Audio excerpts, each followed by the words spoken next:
Hello friends, welcome to digital studies be the excellence and beat the exam. Friends, आज हम लोग discuss करेंगे कि प्रमुख वैज्ञानिकों से संबंधित जो भी क्वेश्चंस बनते हैं, लगभग जितने वैज्ञानिक हैं सब लोगों को हम लोग अच्छे से कवर करेंगे कि उन्होंने क्या खोज किया, किसके लिए विशेष प्रसिद्ध हुए, जिससे क्वेश्चंस खासतौर से रेलवे एनटीपीसी या ग्रुप डी में, रेलवे एनटीपीसी में जो भी एग्ज़ाम्स हो रहे हैं क्वेश्चन इस तरह के पूछे ही जा रहे हैं। तो फ्रेंड्स, ये पूरा वीडियो अच्छे से देखिएगा, लगभग इस तरह के कोई भी क्वेश्चन आपका छूटेगा नहीं। इस पर हम लोग इस वीडियो में थ्योरी पर डिस्कस करेंगे, इसी तरह का ऑब्जेक्टिव क्वेश्चंस पर भी हम लोग डिस्कस करेंगे क्वेश्चन कैसे बनेगा। तो चलिए फ्रेंड्स, बिना किसी देरी का वीडियो स्टार्ट करते हैं। फ्रेंड्स, वीडियो स्टार्ट करने से पहले आप लोगों से कहना चाहेंगे, जो लोग नए हैं मेरे चैनल को सब्सक्राइब कर लें, साथ ही साथ बेल आइकन को भी क्लिक कर लें ताकि इस तरह के लेटेस्ट वीडियो का नोटिफिकेशन आप तक पहुँच सके। तो फ्रेंड्स, वीडियो स्टार्ट करते हैं। तो फ्रेंड्स, इसमें पहला हम लोग पढ़ेंगे, पहले वैज्ञानिक जो भी थे हेनरी बैकुरल, अर्थात हेनरी बैकुरल थे। ये 1852 से 1908 तक रहे। ये एक फ्रांसीसी वैज्ञानिक थे। हेनरी बैकुरल जो थे फ्रांसीसी वैज्ञानिक थे। इन्होंने रेडियो एक्टिविटी तथा गामा किरणों की खोज की थी। अर्थात क्वेश्चन इस पे दो क्वेश्चन बन सकता है फ्रेंड्स कि रेडियो एक्टिविटी की खोज किसने की, हेनरी बैकुरल ने ही की थी। गामा किरणों की खोज किसने की, हेनरी बैकुरल ने। या हेनरी बैकुरल ने किसकी खोज की थी, तो इस पर क्वेश्चन घुमा फिरा के पूछा जाएगा फ्रेंड्स। ऑब्जेक्टिव क्वेश्चन हम लोग देखेंगे तो उसमें क्लियर होगा कि हाँ किस तरह क्वेश्चन पूछा जाएगा। नेक्स्ट देखते हैं फ्रेंड्स, अगला है नील बोहर। नील बोहर जो थे ये 1885 से 1962 तक थे। ये एक डेनमार्क के वैज्ञानिक थे जिन्होंने परमाणु की संरचना का मॉडल प्रतिपादित किया था। अर्थात परमाणु की संरचना का मॉडल किसने प्रतिपादित किया था, नील बोहर ने किया था। तो फ्रेंड्स, इससे क्वेश्चन बनता है ये इन्हें 1922 में नोबेल पुरस्कार मिला। दो क्वेश्चन फ्रेंड्स इसमें बन सकता है कि 1922 में नोबेल पुरस्कार किसे मिला, नील बोहर को, या परमाणु संरचना का मॉडल प्रतिपादित करने के लिए नोबेल पुरस्कार किसे मिला, नील बोहर को। तो फ्रेंड्स, इससे घुमा फिरा के जो भी क्वेश्चन पूछा जाएगा आप कर सकते हैं। अभी ऑब्जेक्टिव क्वेश्चंस हम लोग जब देखेंगे उसमें हम एक एक क्वेश्चंस देखेंगे कि क्वेश्चन कैसे बनता है। तो आप लोग वीडियो पर बने रहिएगा, स्किप मत करिएगा। नेक्स्ट हम लोग देखते हैं हेनरी कैंडविस। अगले हैं हेनरी कैंडविस, अर्थात ये क्या थे, हेनरी कैंडविस ये 1731 से 1810 तक थे। ये एक ब्रिटिश वैज्ञानिक थे जिन्होंने हाइड्रोजन को तत्व के रूप में खोजा था। अर्थात हाइड्रोजन को खोज किसने किया था, हेनरी कैंडविस ने तत्व के रूप में खोज किया था। नेक्स्ट देखते हैं friends, James Chadwick. James Chadwick अर्थात ये 1891 से 1974 तक थे। ये एक ब्रिटिश वैज्ञानिक थे। जेम्स चैडविक एक ब्रिटिश वैज्ञानिक थे। इन्होंने 1932 ईस्वी में परमाणु की रचना में विद्युत आवेश रहित परमाणु कण अर्थात न्यूट्रॉन की खोज किया था। न्यूट्रॉन की खोज किसने किया था, जेम्स चैडविक। लगभग क्वेश्चन कई बार पूछा गया है। तो और न्यूट्रॉन क्या है, आवेशहीन है फ्रेंड्स, इस पर भी आता है ना। इस पर प्लस चार्ज होता है ना माइनस चार्ज होता है। प्लस चार्ज जो होता है प्रोटॉन पर होता है और माइनस इलेक्ट्रॉन पर होता है। न्यूट्रॉन जो होता है ये आवेश रहित होता है, ना प्लस माइनस कुछ नहीं। नेक्स्ट देखते हैं फ्रेंड्स, कॉपरनिकस 1473 से 1543 तक। ये एक पोलैंड के खगोल शास्त्री थे जिन्होंने सबसे पहले बताया कि पृथ्वी स्थिर नहीं है और सूर्य के चारों ओर घूमती है। अर्थात पृथ्वी स्थिर नहीं, सूर्य के चारों ओर घूमती है। किसने बताया, कॉपरनिकस ने बताया फ्रेंड्स, मोस्ट इम्पॉर्टेंट है। नेक्स्ट देखते हैं फ्रेंड्स, मैडम क्यूरी। तो मैडम क्यूरी ये क्या थे, इन्होंने क्या किया था, इस पे हम लोग देखते हैं। मैडम क्यूरी अर्थात 1867 से 1934 ईस्वी तक ये रहीं। ये पोलैंड की वैज्ञानिक थी। बाद में फ्रांस की नागरिकता इन्होंने ग्रहण कर ली। इन्होंने रेडियम की खोज की थी। रेडियम की खोज किसने की थी, मैडम क्यूरी ने। इन्हें दो बार 1903 में और 1911 में नोबेल पुरस्कार मिला था। अर्थात दो बार इन्हें नोबेल पुरस्कार मिला। दो बार नोबेल पुरस्कार किसे मिला, मैडम क्यूरी को। 1903 में नोबेल पुरस्कार मिला मैडम क्यूरी को। 1911 में नोबेल पुरस्कार किसे मिला, मैडम क्यूरी को। फ्रेंड्स, क्वेश्चन किसी भी तरह से घुमाए फिराएं आप आसानी से कर सकते हैं, आशा है। नेक्स्ट देखते हैं नेक्स्ट हैं जॉन डाल्टन। जॉन डाल्टन ये 1776 से 1844 तक थे। ये एक ब्रिटिश वैज्ञानिक थे। इन्होंने परमाणु के सिद्धांत का प्रतिपादन किया था। गुणित अनुपात का नियम भी इन्होंने ही प्रतिपादित किया था। फ्रेंड्स, दो नियम इन्होंने निकाला, परमाणु का सिद्धांत की खोज किया और गुणित अनुपात का नियम का खोज जॉन डाल्टन ने किया था। फ्रेंड्स, घुमा फिरा के जैसे भी क्वेश्चन करेगा आशा है कि आप लोग कर लेंगे। नेक्स्ट देखते हैं फ्रेंड्स, चार्ल्स रॉबर्ट डार्विन। ये 1809 से 1842 ईस्वी तक काम किए थे। ये ब्रिटिश वैज्ञानिक थे। चार्ल्स डार्विन एक ब्रिटिश वैज्ञानिक थे। इनकी पुस्तक थी the origin of species. The origin of species most important friends, question ये कई बार पूछा गया है। द ऑरिजिन ऑफ स्पीसीज की खोज किसने किया था? चार्ल्स डार्विन ने किया था। विकास का सिद्धांत प्रतिपादित किया था। प्रकृति वर्ण अर्थात नेचुरल सिलेक्शन का नियम इनके द्वारा ही प्रतिपादित किया था। नेचुरल सिलेक्शन का नियम भी इन्हीं के द्वारा प्रतिपादित किया गया था। तो फ्रेंड्स मोस्ट इम्पॉर्टेंट, ध्यान दीजिएगा। नेक्स्ट देखते हैं जो कि सबसे ज़्यादा इम्पॉर्टेंट है, अल्बर्ट आइंस्टाइन। नाम भी आप लोग जानते हैं। 1879 से 1955 तक इन्होंने काम किया। ये यहूदी मूल के जर्मन वैज्ञानिक थे। अल्बर्ट आइंस्टाइन यहूदी मूल के जर्मन वैज्ञानिक थे जो बाद में अमेरिका में जाकर बस गए। इन्होंने 1933 ईस्वी में सापेक्षिकता का सिद्धांत अर्थात द्रव्यमान ऊर्जा का समीकरण E बराबर mc² का प्रतिपादन किया था। इन्होंने प्रकाश विद्युत प्रभाव की व्याख्या भी इन्होंने ही की थी। प्रकाश विद्युत प्रभाव की व्याख्या इन्होंने ही की थी। अर्थात इसमें मोस्ट इम्पॉर्टेंट है फ्रेंड्स, ये सापेक्षिकता का सिद्धांत की खोज किसने किया या द्रव्यमान ऊर्जा का समीकरण का प्रतिपादन किसने किया? अल्बर्ट आइंस्टाइन ने। क्वेश्चन इस पर बनेगा। प्रकाश विद्युत प्रभाव की व्याख्या किसने किया? अल्बर्ट आइंस्टाइन ने। तो मोस्ट इम्पॉर्टेंट है फ्रेंड्स, विशेष रूप से ध्यान दीजिएगा। नेक्स्ट देखते हैं अलेक्जेंडर फ्लेमिंग। अलेक्जेंडर फ्लेमिंग 1881 से 1955 में ये क्या थे कि ब्रिटिश बैक्टीरियोलॉजिस्ट थे। इन्होंने लाइसोजाइम तथा पेनिसिलिन की खोज की थी। मोस्ट इम्पॉर्टेंट फ्रेंड्स, दोनों में से कोई भी पूछेगा, लाइसोजाइम या पेनिसिलिन की खोज किसने की? अलेक्जेंडर फ्लेमिंग ने। नेक्स्ट देखते हैं फ्रेंड्स जो कि मोस्ट इम्पॉर्टेंट है, गैलीलियो। गैलीलियो क्या थे? 1564 से 1642 ईस्वी तक इन्होंने काम किया था। ये इटली के वैज्ञानिक थे। इन्होंने टेलीस्कोप का निर्माण किया था और कापरनिकस की थ्योरी का समर्थन किया और गति के जड़त्व का नियम प्रतिपादन किया था। जड़त्व का नियम किसने दिया? गैलीलियो ने दिया। फ्रेंड्स मोस्ट इम्पॉर्टेंट है। नेक्स्ट देखते हैं आगे हम लोग। फ्रेंड्स तो वीडियो पर बने रहिएगा। नेक्स्ट देखते हैं विलियम हार्वे।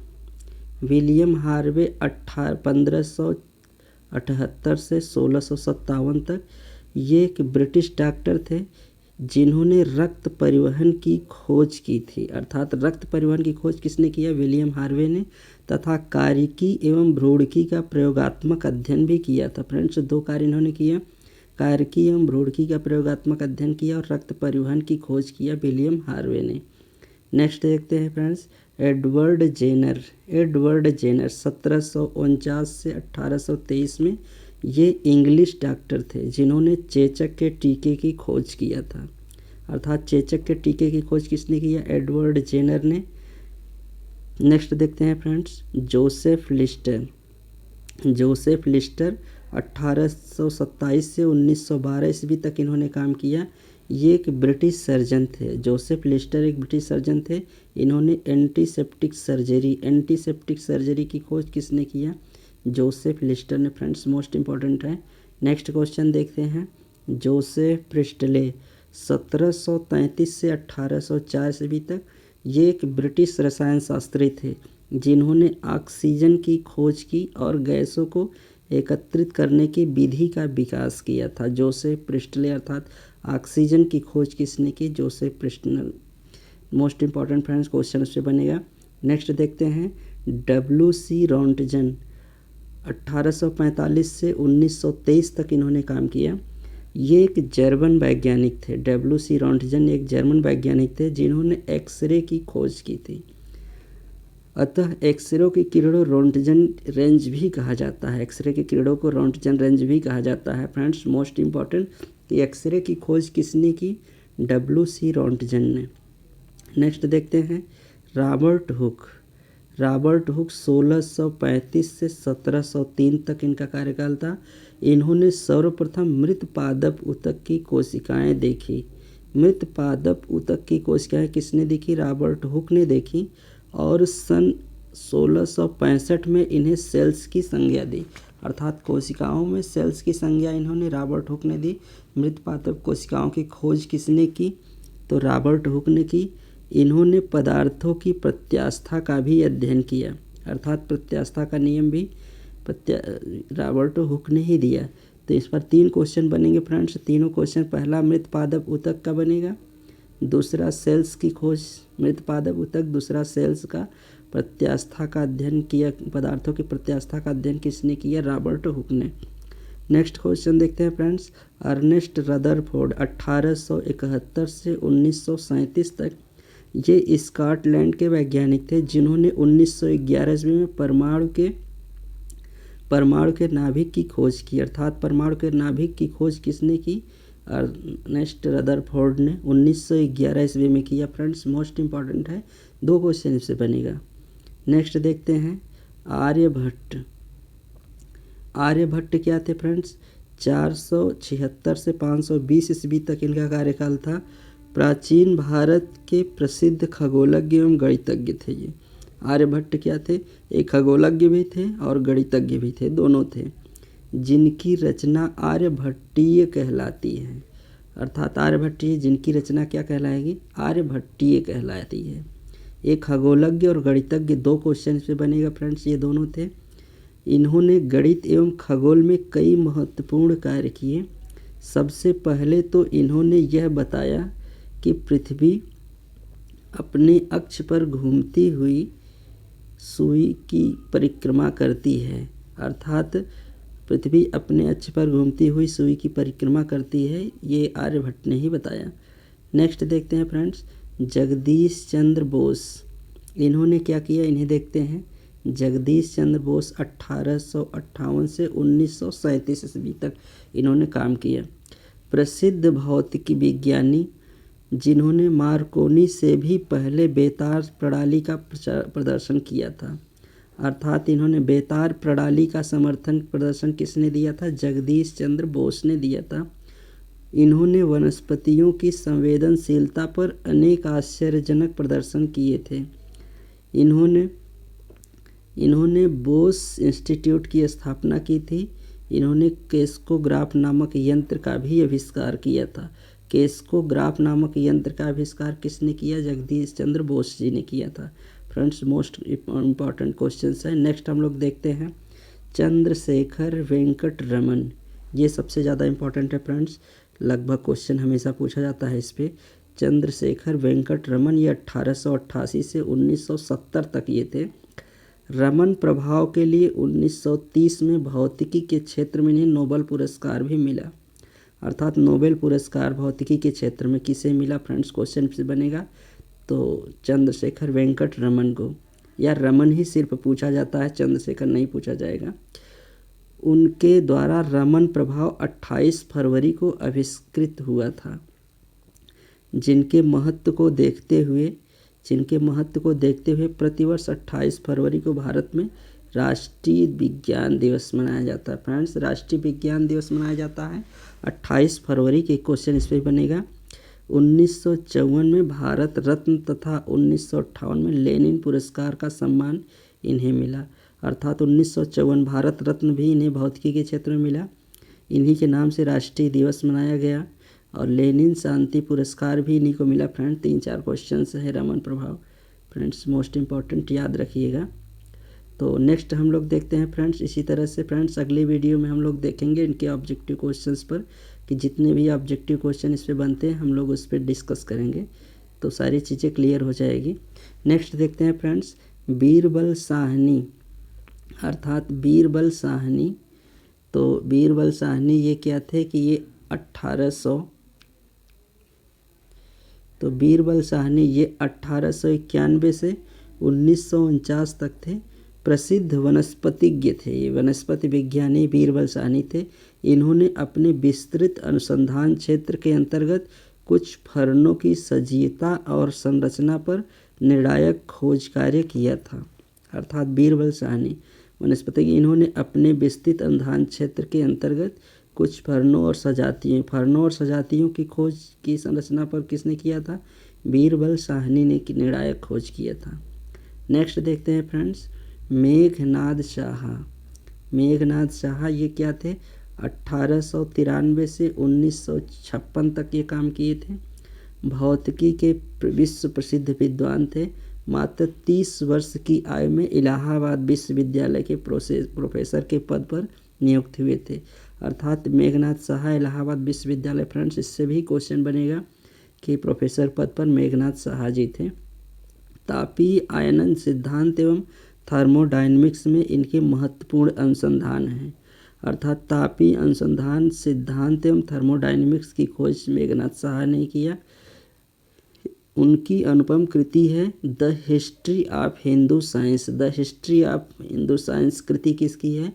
तो फ्रेंड्स द हिस्ट्री ऑफ अनुपम हिंदी साइंस कृति किसकी है? मेघनाद शाह जी की है। फ्रेंड्स इस पे मेघनाद शाह जी की है। तो फ्रेंड्स इस पे क्वेश्चंस जो बनेंगे हम लोग देखेंगे, आप लोग ध्यान से दीजिए अभी।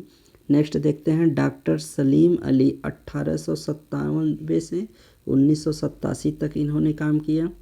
ये प्रसिद्ध प्रकृति विज्ञानी थे एवं पक्षी विशेषज्ञ भी थे। इन्हें भारत का बर्ड्समैन भी कहते हैं। बर्ड्समैन किसे भारत का कहते हैं? डॉक्टर सलीम अली को। फ्रेंड्स इस पे क्वेश्चन पूछा जाएगा कि भारत का बर्ड्समैन किसे कहेंगे? डॉक्टर सलीम अली को कहेंगे। इन्हें 1976 में पद्म भूषण, 1983 में वन्य प्राणी संरक्षक पुरस्कार से सम्मानित किया गया था। फ्रेंड्स इस पे क्वेश्चन बनेगा कि वन्य प्राणी संरक्षक के पुरस्कार से किसे सम्मानित किया गया था? डॉक्टर सलीम अली को। फ्रेंड्स मोस्ट इम्पॉर्टेंट है। नेक्स्ट देखते हैं, डॉक्टर होमी जहांगीर भाभा 1909 से 1966 ईस्वी में काम किया। भारत में 1948 ईस्वी में गठित परमाणु ऊर्जा आयोग के अध्यक्ष भी थे। अर्थात परमाणु ऊर्जा आयोग के अध्यक्ष कौन थे? डॉक्टर होमी जहांगीर भाभा थे। डॉक्टर होमी जहांगीर भाभा थे। वे परमाणु अनुसंधान केंद्र, बाद में भाभा अनुसंधान केंद्र के संस्थापक भी हुए। तो भाभा अनुसंधान केंद्र के संस्थापक भी कौन है? Doctor Homi Jahangir Bhabha. Friends most important है, ध्यान दीजिएगा, इस पे कई क्वेश्चंस बनेंगे। वे संयुक्त राष्ट्र संघ द्वारा आयोजित प्रथम परमाणु ऊर्जा के शांतिपूर्ण प्रयोग अधिवेशन की थी अध्यक्ष भी रहे थे। वे टाटा इंस्टीट्यूट ऑफ फंडामेंटल के रिसर्च भी थे। कई क्वेश्चन फ्रेंड्स इस पे है, अभी हम लोग फिर से देखेंगे। टाटा इंस्टीट्यूट ऑफ फंडामेंटल के रिसर्च भी पहले निदेशक थे। तो फ्रेंड्स इस पे 2-3 क्वेश्चन बनता है कि Tata institute of fundamental research के अध्यक्ष कौन थे या निदेशक कौन थे? डॉक्टर होमी जहांगीर भाभा। और परमाणु अनुसंधान केंद्र के संस्थापक कौन हुए? डॉक्टर होमी जहांगीर भाभा। फ्रेंड्स इस पे क्वेश्चन कई बनेगा, ध्यान दीजिएगा। नेक्स्ट देखते हैं फ्रेंड्स, सुब्रमण्यम चंद्रशेखर। सुब्रमण्यम चंद्रशेखर 1910 से 1995 तक थे। ये भारतीय मूल के इस अमेरिकी वैज्ञानिक ने तारों के संबंध में अनेक उल्लेखनीय अनुसंधान कार्य किए। अर्थात तारों के विषय में इन्होंने अध्ययन किया। सुब्रमण्यम चंद्रशेखर, इन्हें विलियम फाउलर के साथ भौतिकी का नोबेल पुरस्कार भी मिला था। भौतिकी के क्षेत्र में नोबेल पुरस्कार किसे? सुब्रमण्यम चंद्रशेखर को मिला, विलियम फाउलर के साथ। संयुक्त रूप से, नेक्स्ट देखते हैं फ्रेंड्स, संयुक्त रूप से प्रदान किया गया सूर्य के द्रव्यमान के 1/4 गुना द्रव्यमान को चंद्रशेखर सीमा भी कहते हैं। चंद्रशेखर सीमा किसे कहते हैं? फ्रेंड्स इससे भी क्वेश्चन बनेगा।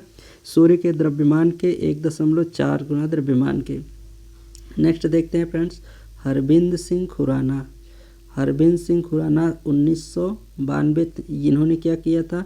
इन्होंने आनुवांशिकी में प्रोटीन संश्लेषण पर अत्यंत उल्लेखनीय अनुसंधान किया था। अनुवांशिकी के में प्रोटीन संश्लेषण पर अत्यंत उल्लेखनीय का अनुसंधान इन्होंने किया हरबिंद सिंह खुराना जी ने। अनुवांशिकी कोड की खोज भी की थी। हरबिंद सिंह खुराना ने अनुवांशिकी कोड की खोज भी की थी। फ्रेंड्स मोस्ट इम्पॉर्टेंट है, ध्यान दीजिएगा कि अनुवांशिकी खोज की कोड की खोज किसने की? डॉक्टर होमी जहांगीर भाभा ने की, हरबिंद सिंह खुराना ने की, सॉरी। 1968 में इन्होंने अपनी अमेरिकी सहकर्मियों के साथ चिकित्सा विज्ञान का नोबेल पुरस्कार प्राप्त हुआ। तो चिकित्सा के क्षेत्र में, चिकित्सा विज्ञान के क्षेत्र में है नोबेल पुरस्कार मिला हरबिंद सिंह खुराना जी को।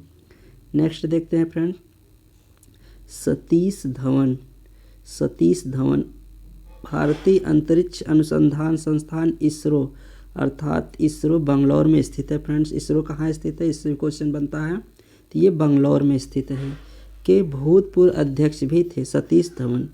इनके अथक प्रयास में आर्यभट्ट, रोहिणी तथा एप्पल जैसे उपग्रह अंतरिक्ष में प्रक्षेपित किए गए। अर्थात सतीश धवन सतीश धवन के ही प्रयास में आर्यभट्ट तथा रोहिणी और एप्पल, आर्यभट्ट, रोहिणी तथा एप्पल जैसे उपग्रह अंतरिक्ष में प्रक्षेपित किए गए। किसके क्षेत्र में? सतीश में से कोई भी, अगर एप्पल पूछेगा या तो रोहिणी पूछेगा या आर्यभट्ट, तीनों में से कोई एक पूछ सकता है, तीनों एक साथ पूछ सकता है, ध्यान देना है। सतीश धवन तो इन्होंने सुपरसोनिक और आगे क्या किया इन्होंने सुपरसोनिक एवं ट्रांससोनिक विंड टनल के निर्माण का योगदान भी दिया। सुपरसोनिक और ट्रांससोनिक के विंड का निर्माण किसने दिया? फ्रेंड्स तो ये सतीश धवन जी ने। नेक्स्ट देखते हैं फ्रेंड्स, विक्रम साराभाई ये क्या थे? तो इस पे हम लोग देखते हैं, विक्रम साराभाई 1919 से 1971 तक इन्होंने काम किया। सुप्रसिद्ध भारतीय वैज्ञानिक विक्रम साराभाई परमाणु ऊर्जा आयोग एवं भारतीय अंतरिक्ष अनुसंधान संगठन के अध्यक्ष भी रहे थे। भारतीय अंतरिक्ष अनुसंधान संगठन के अध्यक्ष कौन थे? विक्रम साराभाई थे। मोस्ट इम्पॉर्टेंट है friends. Physical research laboratories Ahmedabad और इंडियन इंस्टीट्यूट ऑफ मैनेजमेंट की स्थापना में इनका अहम योगदान रहा। तो फ्रेंड्स विक्रम साराभाई का कई जगह योगदान रहा। फिजिकल रिसर्च लेबोरेटरी अहमदाबाद में जो स्थित है, इंडियन इंस्टीट्यूट ऑफ मैनेजमेंट की स्थापना इन्होंने ही किया। तो फ्रेंड्स ये रहा फ्रेंड्स मेरा आज का वीडियो। लगभग सभी वैज्ञानिक का कार्य और इनकी खोज पर डिस्कस हो चुका है। लगभग हमें आशा है कि आप लोगों को क्लियर हुआ होगा। फ्रेंड्स अगली वीडियो में हम लोग डिस्कस करेंगे इनके ऑब्जेक्टिव क्वेश्चंस पर कि इनसे संबंधित क्वेश्चंस कैसे बनते हैं, उस पर हम लोग डिस्कस करेंगे फ्रेंड्स। तो फ्रेंड्स धन्यवाद।